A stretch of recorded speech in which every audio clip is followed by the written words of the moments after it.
The desert stretched endlessly, the horizon painted in dusty golds and fading reds as the sun sank behind the mesas. For most travelers, the sight might have carried a certain wild beauty, but for her, it was only another reminder of how far she was from everything she had ever known. She had no home waiting, no arms that would welcome her back, no place where her name would be spoken with warmth. Her journey had begun weeks ago, though it felt longer, like years compressed into each step. She had once been a woman of hope, dreaming of building a life with her family's blessing, perhaps even starting her own. But hope had been stolen from Hera, first by betrayal, then by abandonment. Those who should have stood by her turned their backs when she needed them most. She had no husband, no children, no kin left willing to call her their own. Even her closest friends had vanished in the storm of her misfortune. The small town she had left behind was filled with whispers, judgmental glances, and doors closed to her presence. At first, she thought she might endure it. Perhaps if she worked hard, if she smiled politely despite the gossip, she could remain. But whispers are like daggers, silent, sharp, and unrelenting. They cut deeper than any blade. Soon, she realized, she had become an outcast, so she left. The wide frontier seemed to promise freedom, but as the days passed, freedom became indistinguishable from isolation. She traveled light, with only a threadbare blanket, a waterskin, and the scraps of food she could manage to gather or trade along the way. Nights were the hardest. She would curl beneath the blanket, listening to the cries of coyotes and the endless silence pressing in around her. The stars glittered brilliantly, but instead of inspiring awe, they only deepened the ache in her chest. For who was she, among billions of stars? A single forgotten soul. Her footsteps dragged across the hard earth, and her hunger gnawed at her. More than once, she wondered if she should give up, simply stop walking, and let the land claim her. After all, who would miss her? Who would even know where she had fallen? The thought was both terrifying and strangely comforting. But somewhere inside her, a spark remained. She didn't fully understand it herself. Each morning when her body screamed to rest, she found the will to rise. Each evening, when the weight of silence crushed her, she forced herself to carry on one more mile. Perhaps it was stubbornness, or perhaps the faintest hope that somewhere, someone would care if she lived. She began to notice the little things, the way the desert flowers bloomed defiantly after rain, bright and alive against all odds. The way a hawk circled endlessly overhead, always returning to the sky, no matter how far it strayed. She wondered if she, too, could bloom again, if she, too, could find a sky to belong to. Still, loneliness gnawed at her heart more fiercely than hunger. Human voices had become distant memories. She longed for the sound of laughter, of another soul speaking her name. Sometimes, she whispered to herself, just to remember the sound of a voice, any voice. Her own words were fragile, carried away on the dry wind. It was in these moments that her greatest fear surfaced, not the fear of death, but of being forgotten. To live and vanish without leaving a mark, without anyone to mourn or remember, seemed the cruelest fate. And so, she kept moving, her body frail, her spirit battered, but her feet determined. Somewhere beyond the horizon, she hoped the world still held a place for her. She could not name it, she could not see it, but she prayed it was waiting. That night, as the moon rose high and pale, she lay in the sand, staring up at the stars. A whisper slipped past her lips. I have no one. The truth of it echoed in her chest. She closed her eyes, not knowing that fate was already at work. In the days to come, her path would cross with a warrior carrying his own emptiness. Together, they would discover that two broken souls could fill the hollowness in each other's hearts. But for now, she was only a lonely traveler in the desert, tired, forgotten, and desperately yearning for something she could not yet name. Apache warrior sat atop his horse at the ridge of the canyon, eyes scanning the vast stretch of land below. To an outsider, he would have seemed like a figure carved from the very rock of the mountains, broad-shouldered, unyielding, his long black hair bound loosely behind him, the feathers and beads woven into it swaying in the evening breeze. His bow rested across his lap, a quiver at his back, and a knife sheathed at his side. He was a protector of his people, a man of strength and skill. But within his chest there lived a silence heavier than stone. The tribe respected him. Some feared him. Others admired his bravery, for he had defended them in raids, hunted when food was scarce, and carried wisdom that belied his years. He had all the things a warrior might want: honor, the trust of his people, a place at the fire where his words carried weight. Yet when the nights grew long and the laughter of children echoed around the village, he felt the hollowness of what he did not have. He had no child. It was not for lack of trying. The woman he once loved, his wife, had died years before, taken too soon by sickness. They had shared dreams of raising a family, of watching their children grow strong among the tribe.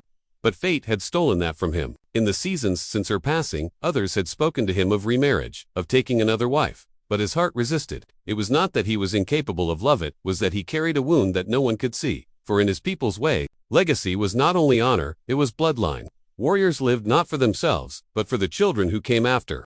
for the sons and daughters who would carry the songs of their fathers and mothers into the future.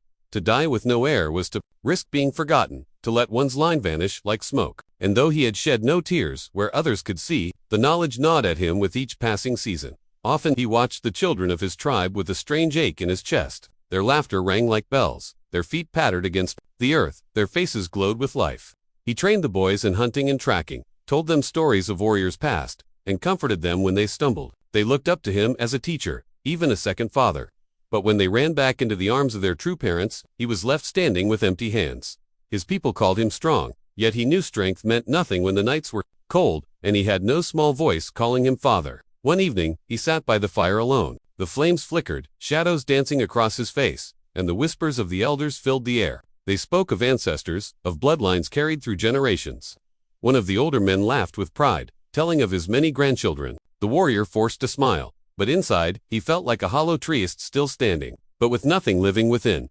When he left the fire that night, he rode out beyond the camp, into the desert silence. The stars stretched endlessly above him, a mirror of eternity. He lifted his face to the sky and spoke softly in Apache. "Grandfathers, forgive me, my name may end with me." The words cut deeper than any wound, yet even in that grief, he remained a warrior. He had learned long ago that life rarely gave what was asked of it. Still, he carried on, guarding his tribe, hunting for food, and sharpening his arrows with the precision of a man whose spirit longed for more than survival. What he did not know, what no vision or dream had yet revealed, was that fate was already weaving another thread into his life. A thread that belonged to a woman wandering the desert, carrying loneliness as heavy as his own burden. And when their paths crossed, the emptiness inside him would meet hers, not as a weakness, but as the beginning of something neither had dared imagine. But for now, he was only a warrior beneath the stars, respected yet restless, longing for the child he did not have, the family that remained just beyond his grasp.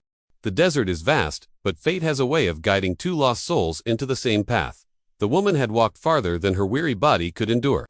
The sun beat down mercilessly, its rays burning her skin and drawing the last drops of moisture from her lips. Her water skin had run dry 2 days ago, and though she had prayed for an oasis, the desert gave her only silence. Her steps faltered, each one grew heavier until her legs buckled beneath her. She collapsed against a jagged rock, her breathing shallow, her thoughts hazy.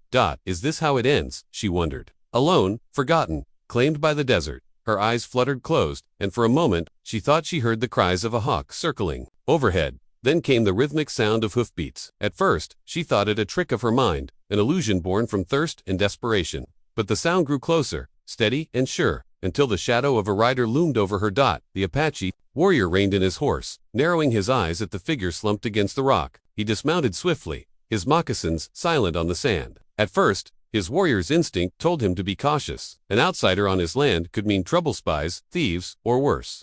But when he knelt beside her, all suspicion melted into concern. Her lips were cracked, her face pale, and her body trembled from exhaustion. She was no threat. She was a dying woman. He pressed a hand to her shoulder gently. "Water," he said, his voice low but firm. She stirred faintly, her eyelids twitching as though she were caught between waking and dreams. Carefully, he lifted her head and held his canteen to her lips. The first drop spilled across her mouth before she managed to drink. She coughed, then swallowed, her body shaking as life returned to her in small sips. Her blue eyes flickered open, dazed but striking, against the sunburnt skin of her face. She gazed at him, confusion and fear mingling in her stare. The sight of the warrior, tall, broad, his skin bronze from sun and battle, his dark hair braided with feathers, was almost otherworldly to her fading senses. For a long moment, neither spoke. The desert wind whistled between them, carrying sand across the barren ground. Finally, her cracked voice whispered, "Why, are you helping me?" He studied her, his expression unreadable, but there was a weight in his gaze. "Because you will die if I do not." His tone was simple, as though no other answer existed. She blinked at him, and tears welled in her tired eyes, not from fear, but from the simple kindness she had not known in so long. He helped her to sit upright, steadying her with strong hands. She felt fragile, like a bird with broken wings.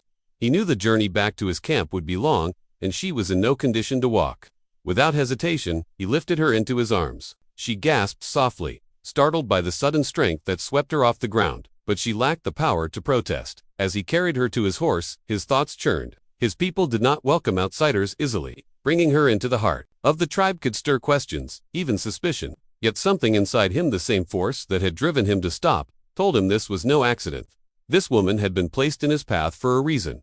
He mounted his horse with her cradled carefully against him, her head resting weakly against his chest, The steady rhythm of the horse's gallop lulled her into a half-conscious daze. For the first time in weeks, she felt safe, though she barely understood why. The warrior glanced down at her face. There was pain etched there, but also strength, the kind of strength born from surviving heartbreak and solitude. He recognized it because he carried the same scars within himself by the time they reached the canyon trail that led to his people. The sun had begun to sink, casting long shadows across the desert. The warrior looked ahead, aware that he was bringing a storm into his camp. Questions, doubts, and perhaps resistance. Yet as he tightened his hold on the fragile woman in his arms, he knew one truth with certainty. He could not leave her to die, and so, beneath the watchful eyes of the desert sky, the Apache warrior and the lonely woman began the first steps of a journey. Neither had expected a journey that would entwine their fates in ways neither yet understood. The Apache warrior led his horse into camp under the glow of twilight. The dying woman cradled in his arms. The tribe noticed immediately. Children stopped their play to stare. Women paused in grinding corn and tending fires. Men gathered, their expressions wary, questioning. Outsiders rarely crossed into their lands without reason, and when they did, it was seldom a good one. Dismounted carefully, lowering her to a bed of furs near the healer's fire. The old medicine woman, gray-haired and sharp-eyed, hurried over. She pressed her hands to the woman's forehead, muttered something under her breath, and gave the warrior a look both stern and resigned. She is weak, half-starved, but the spirits have not taken her yet. I will tend her. The warrior nodded silently, though he could already feel the weight of eyes on him. Murmurs rippled through the people. Why bring her here? She is not one of us. It is dangerous. He ignored them all. Hours passed before the woman stirred again. When her eyes fluttered open, she found herself inside a wickiup, the air warm with the smell of herbs burning in a clay pot nearby. The first thing she saw was him, the warrior, sitting cross-legged near the fire, sharpening an arrowhead with calm precision. Her throat ached, her lips dry. Where am I? She asked weakly. He did not look up immediately, but his deep voice filled the space. You are safe. Among my people.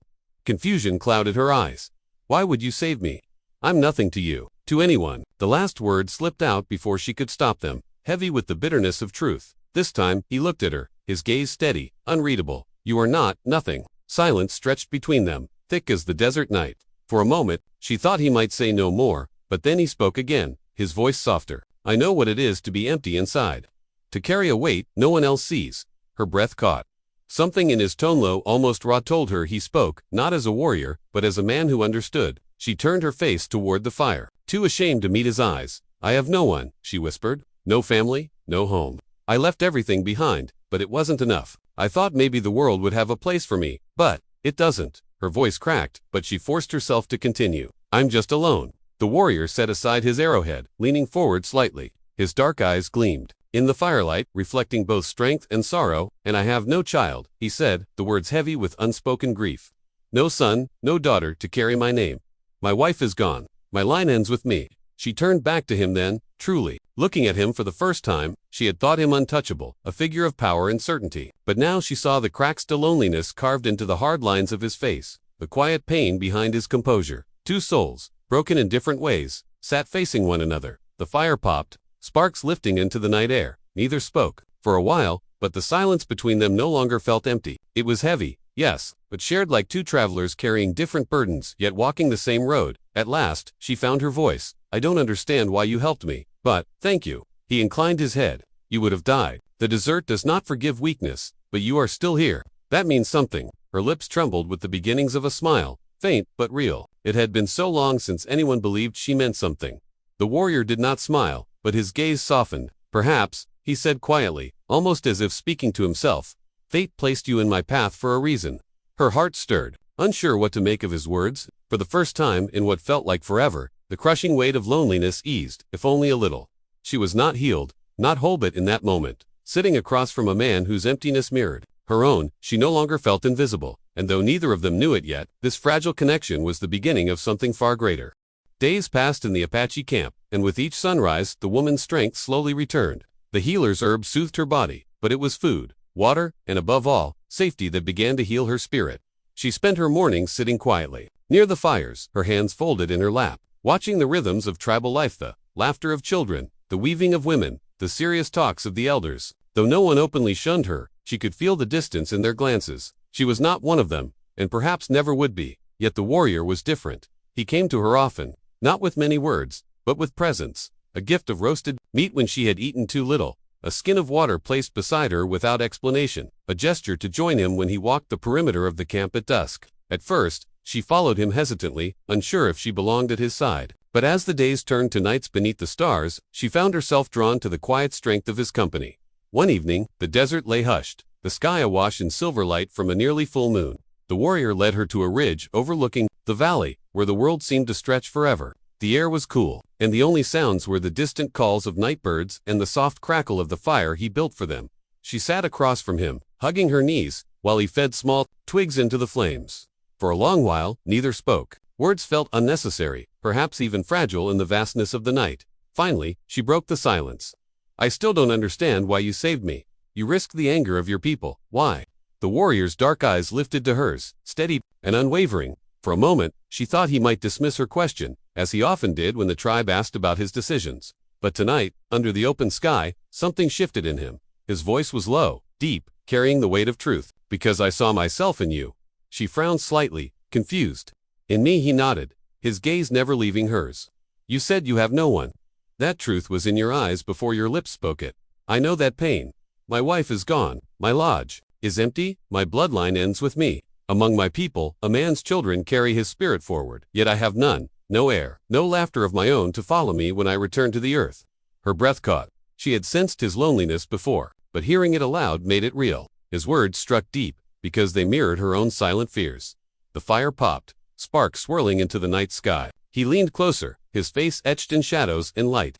His voice softened, almost a whisper, but every word wrapped around her heart like a promise. "You have no one. I have no child. Let us rewrite fate together."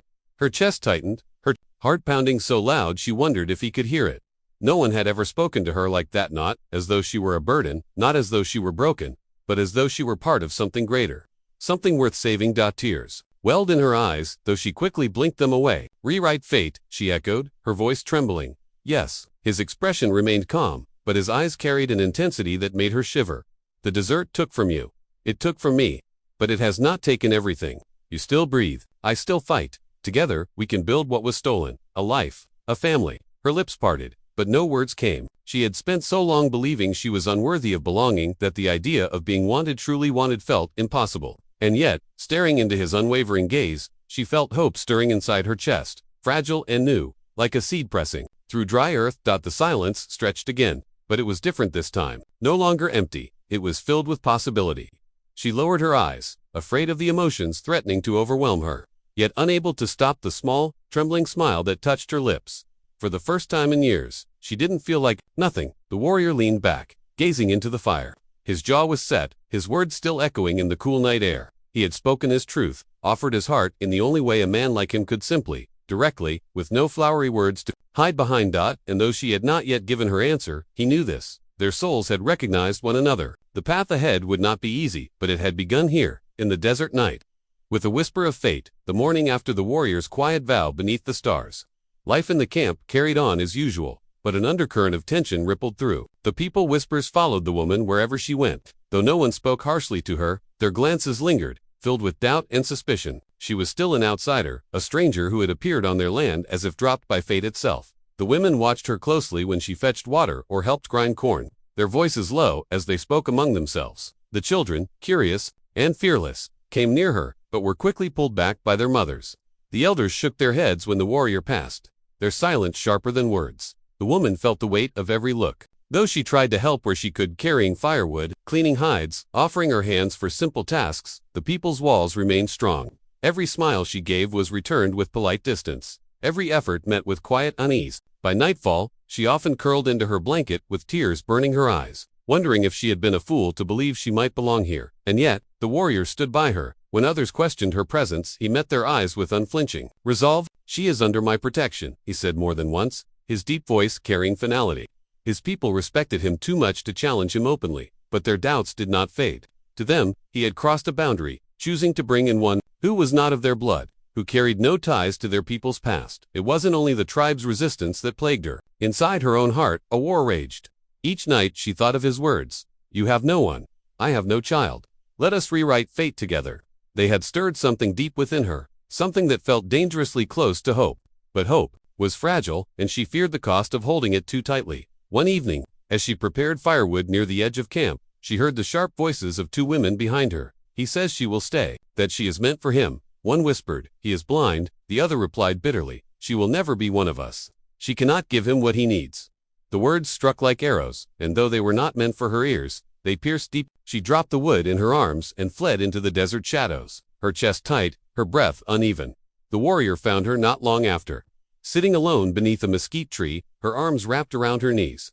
He approached silently, but she heard him, and without turning, she said, they don't want me here, and maybe they're right, maybe I don't belong. He crouched beside her, his presence steady as the earth itself. Their fear speaks louder than truth. They do not know you as I do. She shook her head, tears slipping down her cheeks. And what do you know, truly? That I am alone. Yes.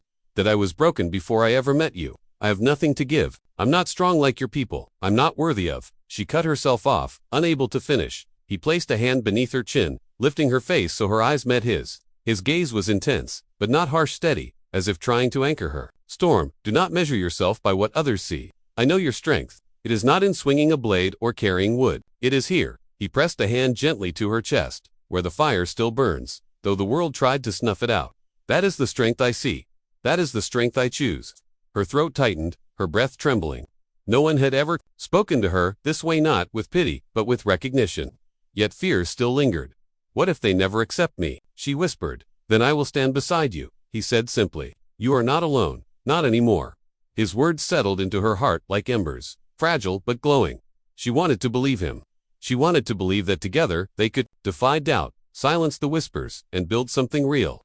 But the shadows of fear clung to her, whispering that she was not enough, that fate would find a way to break her again. Still, when she looked into his eyes, a flicker of hope stirred. Perhaps she did not yet believe in herself, but she believed in him, and for now, that was enough. The days turned into weeks, and though the tribe's doubts lingered, the woman began to weave herself however gently into the rhythm of their lives. At first, her hands were clumsy with their tasks. She fumbled when grinding corn, her fingers blistered when scraping hides, and her body tired easily under the sun. Yet she did not give up. Every morning, she rose before the fires were lit, determined to try again. Some of the women, skeptical at first, began to notice her persistence. She asked questions, listened carefully, and worked until her back ached. She did not complain. Slowly, a few softened toward her. One elder woman placed a bundle of yucca fibers in her hands and showed her how to braid rope. Another let her help with the children, guiding her to cradle a fussy baby until the infant finally slept in her arms. Small steps, but steps nonetheless. The warrior watched all of this from a quiet distance. He never interfered, never spoke for her, because he knew acceptance could not be forced. She would have to earn her place in her own way. But at night, when the camp was still, he would sit with her, listening as she recounted her struggles of the day. I dropped the pot, she admitted one evening, covering her face in embarrassment. It shattered into pieces, and everyone stared as if I had broken the earth itself. He chuckled softly, a sound so rare it startled her. Even stone breaks, but the earth does not end. Do not let a pot defeat you. His humor drew a reluctant smile from her lips, and in moments like that, the heaviness inside her lifted. As the moons passed, their bond deepened. They began to walk together beyond the campi, teaching her the ways of the desert. She sharing stories of her past life, stories she had never dared speak aloud before. She told him of the betrayal that had left her heart shattered, of the loneliness that had driven her into the wilderness. He listened without judgment, his silence never cold but filled with understanding. In turn, he spoke of his wife, the woman he had once loved and lost. His words were few, yet the weight behind them was enough. She was strong, he said one night, as they sat near a stream. Her laughter was brighter than fire. When she left, the silence nearly consumed me. The woman touched his arm lightly, hesitant but sincere. She must have been proud of you. His gaze softened, and for the first time, he did not look like a warrior carved from stone. He looked human, wounded, vulnerable, but alive. The more they shared, the more their brokenness became a bridge rather than a wall. She no longer felt like an outsider in his presence. With him, she could breathe without fear of judgment, speak without her voice shaking. The tribe, too, began to notice. Though whispers still lingered, some saw the way she carried herself differently, now straighter, steadier. They saw how she worked beside them, not above or apart, but as one of their own. When children ran to her, tugging her hands to join their games, even the most skeptical mothers could not deny her kindness. One afternoon, while gathering wood, she found herself surrounded by a group of young ones eager to hear a story. She hesitated at first, unsure if her words were welcome, but then she began to tell a simple tale from her childhood. Her voice grew stronger as their eyes widened with wonder, their laughter ringing out across the camp. From the distance, the warrior watched, his lips curving into the faintest of smiles. That night, he said quietly, "They are beginning to see you." Her heart swelled at his words. "Do you really think so?" "I know so." It was not just the tribe that was beginning to see her. She was beginning to see herself stronger than she had ever believed, capable of more than she had imagined. And beside her was a man who had chosen to walk with her through that journey. Steady as the mountains, unshaken by doubt. Their bond was not forged in grand gestures, but in the simple moments, shared meals, quiet walks, laughter by the fire. Two broken souls, learning to belong again. And though neither spoke it yet, love had begun to take root, quiet but unyielding, like desert flowers blooming after rain. It was late afternoon when the first warning cry rang through the camp. A sharp whistle from a lookout atop the ridge split the air, followed by the urgent beat of running feet. The peaceful rhythm of daily life, children's laughter, women weaving, men sharpening tools, was shattered in an instant. The enemy was near. The woman had never seen the camp move so swiftly. Warriors snatched up bows, arrows, and spears. Mothers rushed to gather their children, ushering them into shelters or pressing them into the arms of elders. Fires were doused, tools abandoned, and a silence of dread swept over the people. The warrior strode across the camp with purpose, his presence like a pillar of strength amid the chaos. He barked short commands to the men, positioning them at the edges of the camp, their eyes fixed on the horizon where the enemy was gathering. Raiders from a rival tribe, known for their brutality. The woman stood frozen for a moment, her heart pounding as she clutched a bundle of wood she had been carrying. She felt the old instinct to run, to hide, to make herself invisible. But then she saw the fear in the children's eyes, heard the cries of mothers struggling to carry two little ones at once, and something inside her shifted. She dropped the wood and moved quickly to help. "Give him to me," she urged a young mother, reaching for the smallest child. The mother hesitated only a second before placing the toddler in her arms. The woman ran with the child toward the shelter of a wickiup, guiding two more frightened little ones by the hand. Smoke filled the air as the raiders set fire to the dry brush at the camp's edge, hoping to drive the Apache into the open. The woman coughed, her throat burning, but she refused to stop. She carried water skins to the women fighting the flames, hauled stones to help secure shelters against the spreading fire. And when one child wandered too close to danger, she rushed forward, scooping him into her arms before the smoke could swallow him. Through it all, her eyes searched for the warrior. She caught glimpses of him amid the chaos, bow drawn, arrows flying, his figure moving with swift precision as he defended his people. He fought like the desert wind, itself unyielding, fierce, unstoppable. But even the strongest warrior could not be everywhere. At once, the woman heard a scream near the far side of camp and turned to see one of the raiders rushing toward a group of children who had slipped from their shelter. Terror surged through her veins, but she did not stop to think. Grabbing a fallen branch from the ground, she charged forward, planting herself between the raider and the children. Her hands trembled, but she swung the branch with every ounce of strength she possessed. It cracked against the man's arm, startling him just enough for two young warriors to strike from behind and bring him down. Her chest heaved as she pulled the children back, her heart racing with a mix of fear and relief. The children clung to her, wide-eyed, and in that moment she understood something she had never known before. Courage was not the absence of fear, but the decision to act despite it. When the smoke finally began to clear and the enemy retreated, defeated by the tribe's fierce defense, the camp was left scarred but standing. The fires were beaten down, the wounded tended, and the people gathered in shaken silence. The warrior returned, his face streaked with soot, a cut along his arm, bleeding freely, but his eyes searched only for her. When he found her near the shelter, children still clutching her skirt, he strode toward her without hesitation. "You stood with them," he said, his voice thick with emotion. "You faced fire and blade, and you did not run." Her knees gave out, exhaustion catching up to her, but she lifted her chin. "I couldn't run. They needed me." For the first time, he smiled, truly smiled, wide and unguarded, his dark eyes soft with pride. He reached for her hand, gripping it firmly, grounding her trembling body with his strength. "Now they will see what I already knew. That you belong here." Around them, whispers spread, not of doubt this time, but of respect. The woman who had once been a stranger had stood in the fire with their children, risking her life to protect them. She was no longer just the outsider the warrior had brought home. She was one of them, and though she was weary and trembling, a warmth bloomed inside her chest. For the first time, she felt not like a guest in the camp, but a part of it. The camp slowly began to breathe again after the raid. Smoke still curled upward from smoldering brush, and the wounded were tended with herbs and whispered prayers. Though the enemy had been driven away, the memory of fire and steel lingered. In every heart, the woman sat near the shelter, cradling a child who refused to let go of her neck. Her hair was wild with ash, her hands blistered from carrying water, but her spirit glowed with a strange, quiet strength. The warrior knelt beside her, his own body weary and bloodied, yet his eyes held only admiration. "You fought as if you were born among us," he said softly. His voice was low, meant for her alone. The people saw, they will not doubt you again. She swallowed hard, unsure how to answer. For so long she had been no one's daughter, no one's sister, no one's wife. Now the children clung to her as if she were their protector, and the warrior looked at her as if she were the missing piece of his life. A warmth spread through her chest, battling the old voice of doubt that whispered she was unworthy. That night, as the tribe gathered around a restored fire, the elders spoke words of gratitude. They honored the warriors who fought, the women who defended the camp, and even the outsider who had stood unflinching in the face of danger. For the first time, the people's eyes turned to her not with suspicion, but with respect. Later, under the blanket of stars, the warrior led her away. From the circle of firelight, they walked to the edge of the desert, where the land stretched endlessly, painted silver by the moon.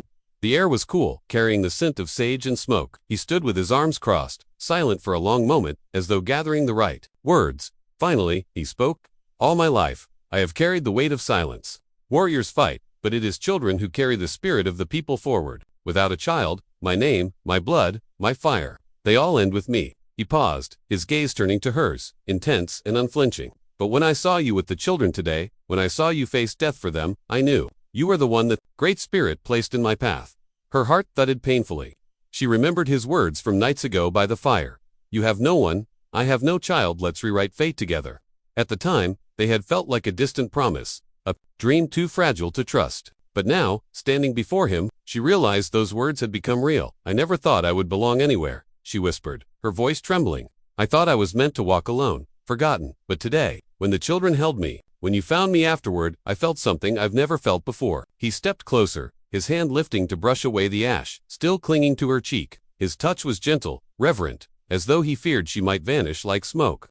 You are not forgotten, you are not alone, not anymore. The silence stretched between them, but it was no longer empty. It was full, charged with all the unspoken feelings that had grown between them. Slowly, as though sealing a vow, he drew her into his arms.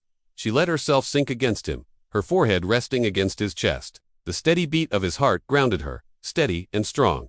For the first time, she felt safe. Not because danger was gone, but because she had someone who would face it beside her. That night, they did not speak of marriage or children directly. They did not need to.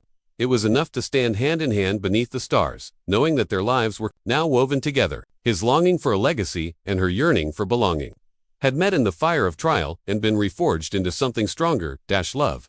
In the days that followed, the camp rebuilt. The woman worked alongside the tribe, gathering food, tending wounds, and laughing with the children who now followed her like shadows.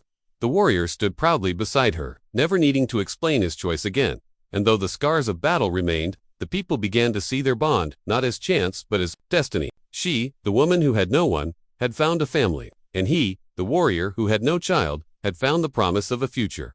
Together, they had rewritten fate. The desert awoke slowly. The night's shadows, retreating as streaks of golden rose, painted the horizon. The air was cool and gentle, carrying with it the scent of sagebrush and the promise of a new day. The woman stood at the edge of the camp, watching the sky transform. For the first time in her life, she did not dread what morning might bring. Behind her, the sounds of life stirred, the laughter of children chasing each other, the crackle of a fire being rekindled, and the steady rhythm of the people moving together as one. She turned and saw the Apache warrior, tall and steady, walking toward her with quiet steps. His dark hair caught the sunlight, his strong shoulders carrying both the pride of his people and the tenderness of a man no longer bound by emptiness. When he reached her side, he did not speak immediately. Instead, he looked out at the same horizon, letting the silence wrap around them like a soft blanket. Finally, his voice came, low and certain. The dawn brings more than light, he said. It brings the chance to begin again. Yesterday we fought for survival. Today, we live for what comes next. She felt her chest tighten with emotion. Once, the rising sun had been only a reminder of loneliness and wandering.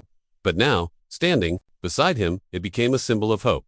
He turned to her then, his gaze piercing but gentle. When I said you were meant to walk beside me, I did not speak only for the moment. I spoke for all the days to come. Will you stand with me? As my companion, as the mother of the children we will raise, as the keeper of our fire. Her breath caught. Those words carried the weight of a vow, not just to her, but to the tribe and to the generations yet unborn. She had spent years believing she was destined to fade away, forgotten and rootless. Now she was being offered not only love, but legacy. Her answer came without hesitation. Yes, she whispered, her eyes bright with unshed tears. I will stand with you. I will never walk alone again. The warrior's lips curved into a rare smile. He reached for her hand, enveloping it in his own strong grasp. Together, they faced the rising sun, the warmth of its light spilling across their faces. For a moment, it felt as if the universe itself bore witness to their promise. Behind them, children's voices called her name, eager for her presence. She turned to see them running toward her, their small hands outstretched, their laughter filling the air. The warrior watched as they surrounded her, tugging at her skirts, their joy unrestrained. "They already see you as their mother," he said softly, pride glowing in his tone. She knelt among the children, her heart swelling with a love she had never known. For the first time, she belonged not by blood, but by choice and by courage. As the sun rose higher, the tribe began to move forward with renewed purpose. The wounds of battle would take time to heal, but life pressed on. The people sang as they worked, their voices blending into a song of survival and unity. The warrior extended his hand to her again, lifting her to her feet. Together, they walked through the camp, past the elders who now nodded in acceptance, past the mothers who smiled knowingly, and past the warriors who looked upon her with respect. Every step was a step into the life they would build together. And so the story closed not with loneliness or sorrow, but with renewal. She, once a woman with no one, had found a home, a family, and a future. He, once a warrior with no child, had found a partner to carry his legacy and his heart. As the dawn blazed across the desert, their paths joined into one. Fate had been rewritten not with ink or stone, but with courage, love, and the promise of new beginnings.